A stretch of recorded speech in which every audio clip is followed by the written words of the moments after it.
The act of constantly watching ourselves reflected in the others is within human nature. Whenever we watch disasters in the news or chat about the struggles of our neighbors, most of us feel empathy for the other beings. This is natural because a lot of people identify pain and struggle as moments of change that help us evolve and guide our future decisions.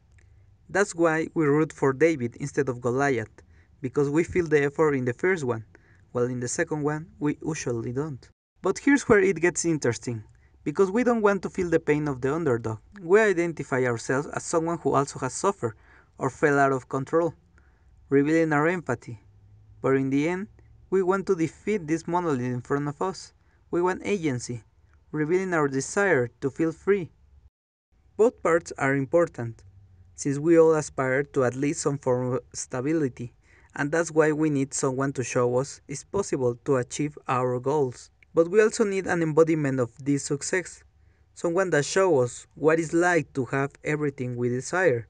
Whenever we watch a series, we also tend to identify ourselves with the characters and we start to select the ones we like the most. Will we rather feel empowered or tormented? Do we want to be a hero or a martyr? And do we feel motivated by personal well being or altruism? The pursuit of these goals is what separates Breaking Bad and Better Call Saul. In one hand, Breaking Bad presents an internal struggle of agency, making Walter an overqualified high school teacher surrounded by what he thinks is injustice, trying to deal with the mediocrity of his life. This comes with a catch, because most of his situation is being fueled by ego, since his decisions, like abandoning the company that could have made him rich, had to do with him dealing with personal situations of inferiority in the least mature way. He presents an external locus of control, as he feels everything isn't his fault and everyone around wants him to fail. From the beginning to almost the finale, Walter does things to prove himself he's not mediocre, that his skills are beyond the people surrounding him. He wants to embody power, to be the hammer that tears everything apart, to be the one who knocks. This is the part that could make us feel disconnected with, now, Heisenberg, because we relate with him as an example to take actions in our lives.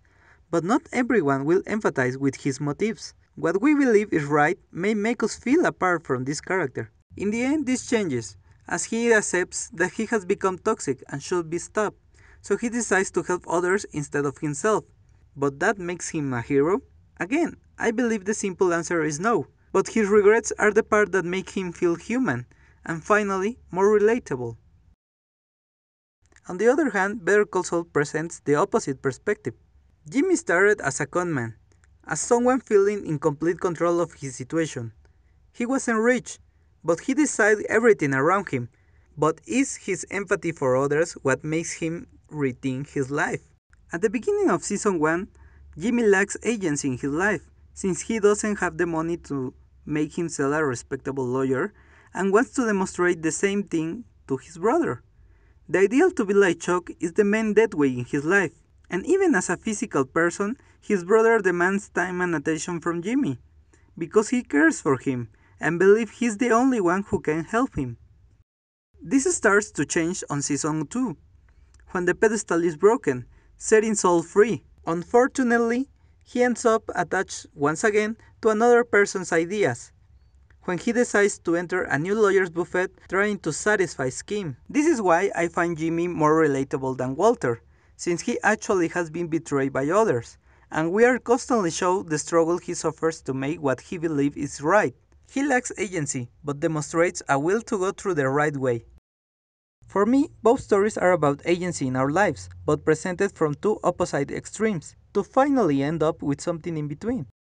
Walter wants to take control over his life, but ends up realizing this eventually will hurt others.